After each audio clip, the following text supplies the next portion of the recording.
All right, so I just picked up this 2010 Honda Ridgeline, and I bought it from a Honda dealer knowing that it had a couple of little issues. First issue being there was a low flow of air coming out of the vents. So if you turned the fan on high, it just wasn't coming out very hard. And when I first test drove the vehicle, the fan was not making any noises. That was the only symptom. And then when I drove it again, it started it cold and turned on the fan.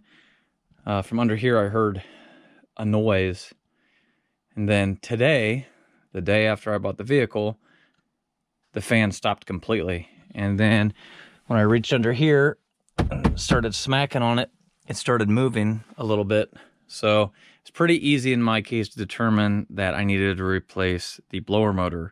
If your fan just doesn't work or only works in certain speeds, usually it's a blower motor resistor, it's called, and it's different on every vehicle. But the basic way to diagnose this is, I'll show you when we get under here in a second. You can test for your voltage at the fan. You should have positive 12 volts, and then your negative line uses a pulse width modulated signal and basically lowers the voltage on the negative side to lower the fan speed. And then when it's on high, it should have 12 volts on the positive and negative going to the fan. So I'm just going to show you real quick how to change out the blower motor on a Honda Ridgeline, in my case 2010. So I saw another video on YouTube where there's a guy who's doing this on a Pilot, and nothing against him, but I think he made it way harder than it had to be. There's no reason to take out the glove box. There's no reason to disassemble the dashboard. If we look under here, light where we can see, you'll see this is the blower motor right here. And to remove it, we want to remove the motor and the whole blower assembly. There's 3 screws, one here, one back here, and one over here, that have to come out, and then the whole thing drops down out of here. There's a wiring harness that plugs in, and that's it. This is literally a very, very easy job.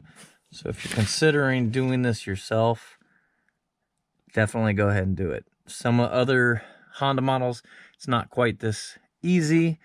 There's some clearance problems, but on the Ridgeline, there's plenty of space in here. And this is a very easy operation, especially on the 09. I think it might be a little bit different on your 2007, 8, 9, or 2007 and 8, but 09 and up, it should be just like this.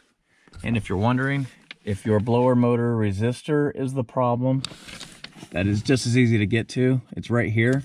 You can see there's a couple of screws. This wiring sometimes can get hot and melt and all that stuff, just depending on what happens. But this is where the resistor is right here. It goes into the air passage, and that's what keeps it cool, because it is a resistor and it gets very hot to dissipate voltage. So that is where that is. It's right next to the blower motor to the left. These are 8mm. So there's 3 of them. Hard to reach ones first. Sometimes what can clog these, or what can stop these fans, is if you have debris that gets caught in the squirrel cage. They can actually cause noise and cause issues. So when we take this out, we'll check if we have any debris. You'll definitely want to check the cabin air filter.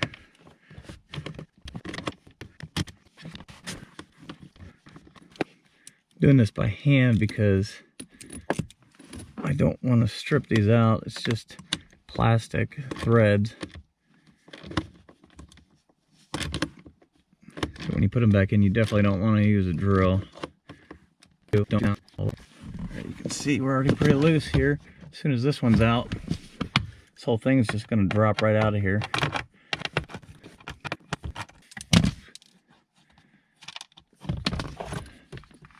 go.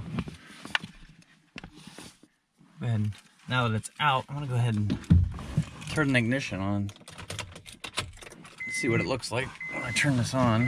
I want to hold it, that way it can't get out of control. Alright, so the fan is on high. See, I just spin it and started moving a little bit there. See, that's definitely our problem. You can see there's actually no debris at all in here. So turn the ignition off. I'm gonna go ahead and turn it over here.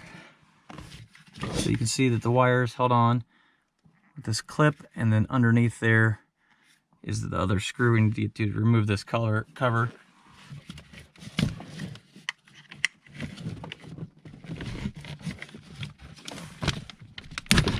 Alright, I really don't want that to come out of there. I'm gonna get to this other screw.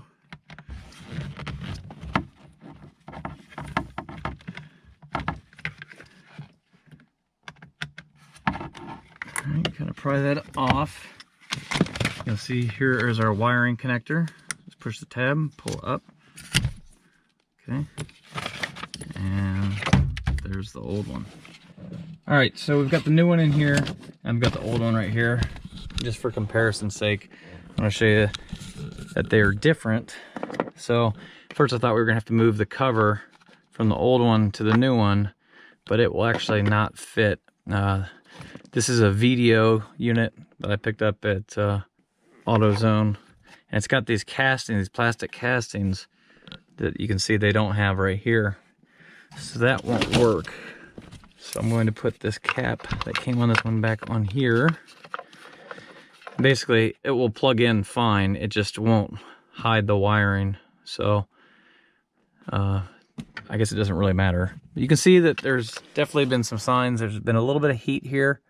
It's still good. There's no melting or anything, but that's what that brownish is. It's where it's been hot. And it's probably because the resistance was getting high as this thing wore out. All right, so I've got the cover back on. Like I said, you don't even have to take that off. I was just comparing. So this is just be as simple as putting it back up in there and plugging it in. But I'll show you up in here real quick. You can see if you look up in here, there's your cabin air filter right up there. So it's a good time to check the condition of that. You do get to that by pulling the glove box down. Now I'm going to go ahead and pop this blower motor in here and we'll try it out. Alright, so this can only go in one way.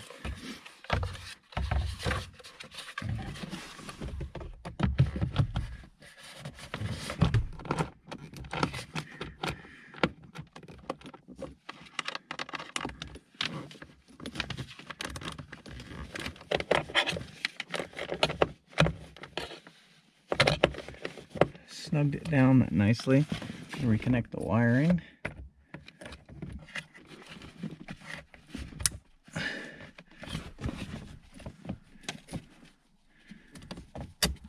Okay. Again, there's no clip back here now to hold the wiring, so I'll do our best to tuck it up out of the way. Alright, so now I'm going to put the key in the ignition. You can turn it on here.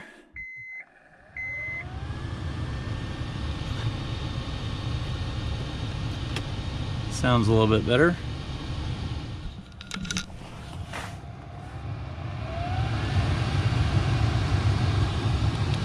Okay, so that's all there is to that. You can see that was fairly simple, and we're working again. But just real quick, I'm going to go ahead and check cabin air filter. So to remove the glove box, you reach in here and you push in on these little tabs. So you pull this out like that. Same thing on this side, reach in, push, pull these out. Then you drop your glove box down. You can see in the top of here, right here. So I just need to squeeze a couple of these clips, and this kind of covers this door here. You can see the debris already.